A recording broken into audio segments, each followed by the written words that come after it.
Alright guys, so these are the 3.3 notes where we're going to be exploring graphing with tables of values. So how can we tell from a table if a function is linear? We look for this thing called a constant rate of change. So how do we even look for that? It says circle the tables of values that have a constant rate of change. In order to find that, what we need to do is we need to basically find the slopes of the tables here.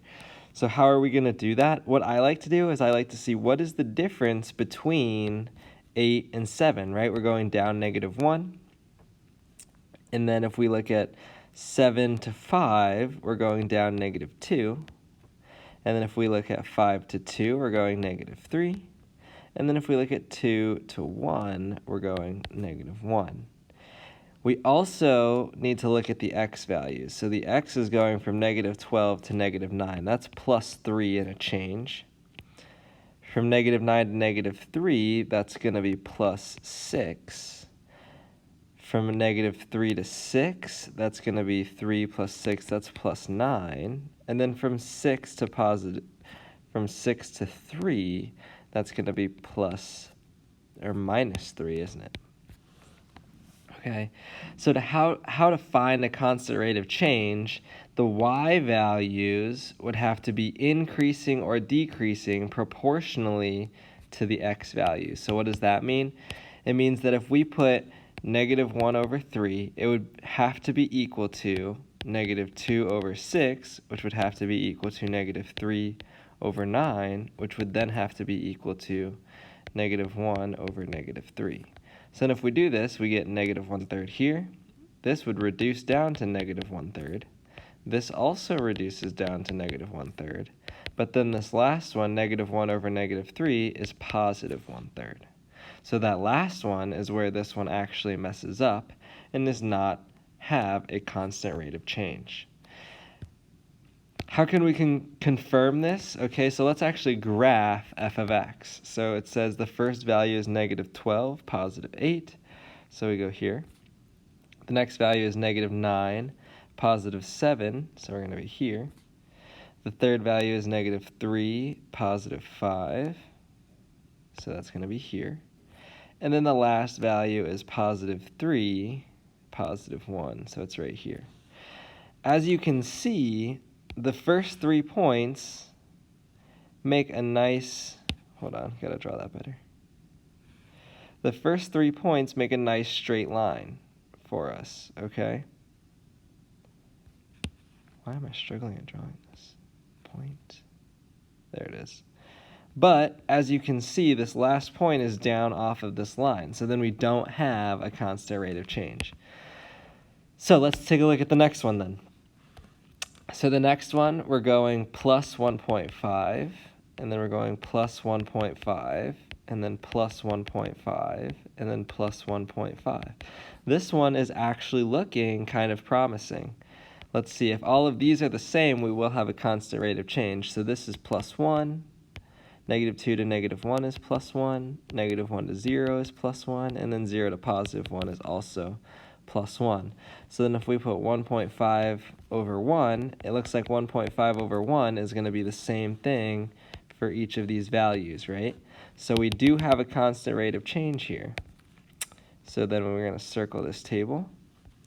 Okay, what is 1.5/1? Well, the constant rate of change would be 1.5, or you can write this as 3/2. These are the same two values.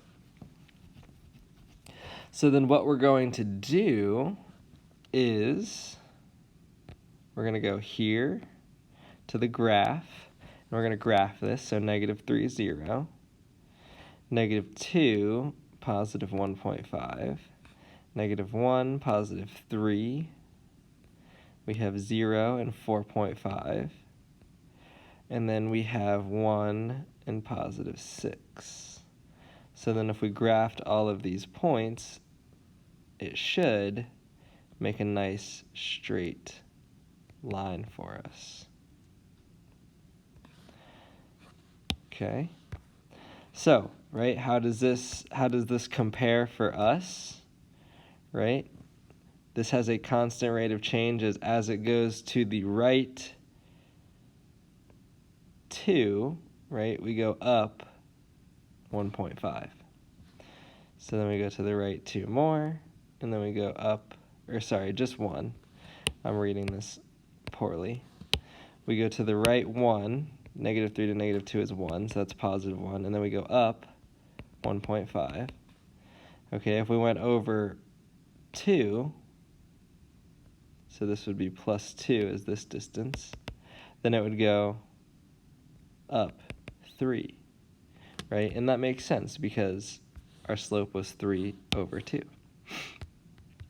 Or, I mean, our constant rate of change. Constant rate of change is the slope, guys. By the way, if you didn't figure that out from me drawing that out. So let's take a look at this next one. Negative 6, negative 2, right? Yeah, I went down 6, down 2. Negative 2 to 0 is positive 2, and then 0 to 6 is positive 6. So this one's not looking too promising. And the reason being is because those look very unrelated to each other. So then we're going negative 2 to negative 1, that's going to be plus 1. Negative 1 to 0, that's plus 1, plus 1, plus 1. Okay, well this graph is negative 6 over 1, and then it goes negative 2 over 1, and then it goes positive 2 over 1, then it goes positive 6 over 1. None of these are actually equal to each other. So let's graph it and see how this is not build a linear function. So we have negative 2 and 6 would be up here. We have negative 1 and 0, which would be here. We have 0 and negative 2. We have positive 1 and 0, and then we have positive 2 and 6. So as you can see, this is building what we're going to call eventually in this class a parabola. So this is also not a linear function. So we'll slide over to the next one. Okay, so now we're going plus 2 here, plus 4 here, and then that's going to be plus 8, and then this is plus 16. This is plus 1, plus 1, plus 1, plus 1. So as you can see here, again, we have 2 over 1, not equal to 4 over 1, which is not equal to 8 over 1, which is not equal to 16 over 1. So this is not going to be a linear function. If we graphed it, you're going to be able to see that. So at 1, we got out, what did we get, 2? So 1, 2. At 2, you get 4. At 3, you get 8. So 8 is here. At 4, you get 16. 16 is here. And then at 5, you get 32, which would be here. Okay, so this is actually creating what we call an exponential growth graph. So again, doesn't have a constant rate of change. So then we'll look at this last one. We're going minus 2, minus 2, minus, what is this, 3, and then minus 1. So from here to here, we go plus 1. From 2 to 3, you go plus 1. From 3 to 4, you're plus 1. And then from 4 to 5, you're also plus 1. So it's going negative 2 over 1, negative 2 over 1, negative 3 over 1, negative 1 over 1. So once again, the only one that's equal are the first two. So let's graph this and confirm that we didn't find a linear table of values. So we're going 1, positive 9. We're going 2, positive 7. We're going 3, positive 5. 4, positive 2. And then 5, positive 1. Okay, so as you can see, we're not quite making a linear function here. It's got a little wiggle in it if we connect all these dots together. So the only constant function was this one, g of x. And that's because it built a linear equation. So let's come down here and actually just do some graphing using tables. So how are we even going to do this? It says use the provided x values, show work, and find the y values to complete the table of values. Then use the table of values to graph the linear function. It's telling us that we should plug in -2 for x. So then we're going to come over here and we're going to say y is equal to -2 plus 6. Notice that I put the -2 inside parentheses. I highly recommend whenever you plug a number into equation, put it into parentheses. So it's going to give us y is equal to +2 plus 6. So then y is equal to 8. So when we plugged in -2, we got out 8. And then we're going to just repeat that concept with the next 4 values. So we're going to plug in -1. So it's going to give us y is equal to 1 plus 6, which is then equals y is equal to 7. The next one, plug in 0. That's going to be 0 plus 6, so y is equal to 6. Plug in 1, y is equal to -1 plus 6, so y is equal to -1 plus 6, so then y is equal to 5. And then the last one, y is equal to 2 times 2 plus 6, negative. So then y is equal to -2 plus 6, which means y is equal to 4. Notice the constant rate of change is -1, or the slope is -1.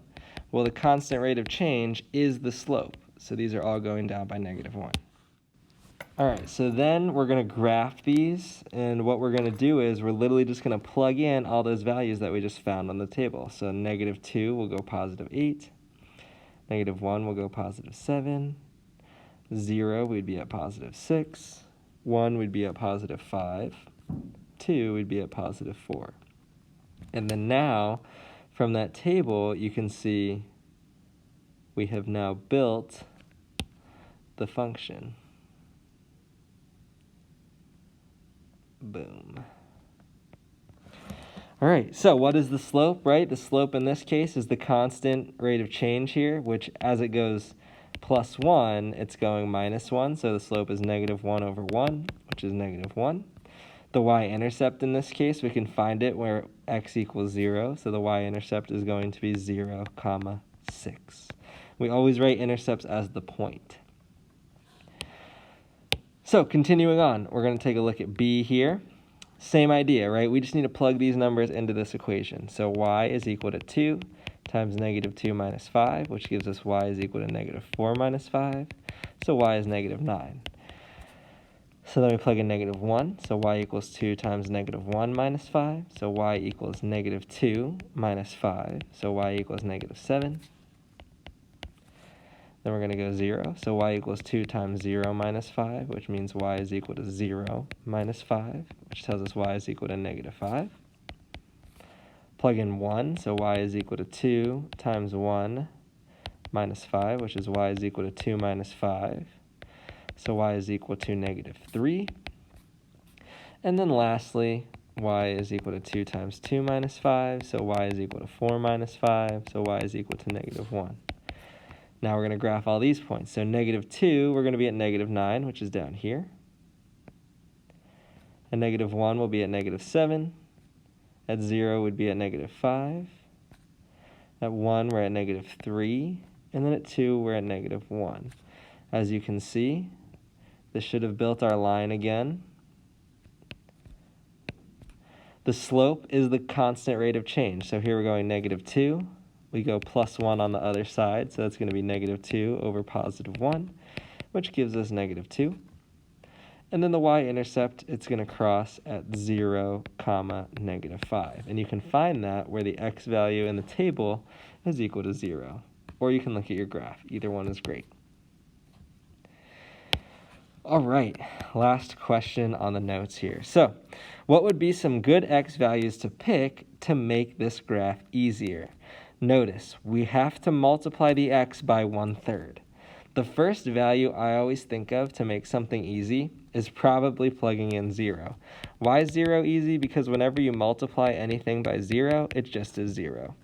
So 0 times -1/3 gives us 0 plus 3, so y is equal to 3. So then 3 is our y value here. Now, what I would think about is how can I cancel this third in the denominator, or that 3 in the denominator? Well, if I plug in multiples of 3, that should make it a little bit easier. So let's plug 3 in next. So y is equal to negative 1/3 times 3 plus 3. 3 times 1/3 would give us y is equal to negative 3/3 plus 3. 3/3 is just 1, so negative 1 plus 3. So y is equal to positive 2. So at 3, you would get out positive 2. Once you plug in positive 3, I would then pick negative 3. So we're going to go y is equal to negative 1/3 times negative 3 plus 3.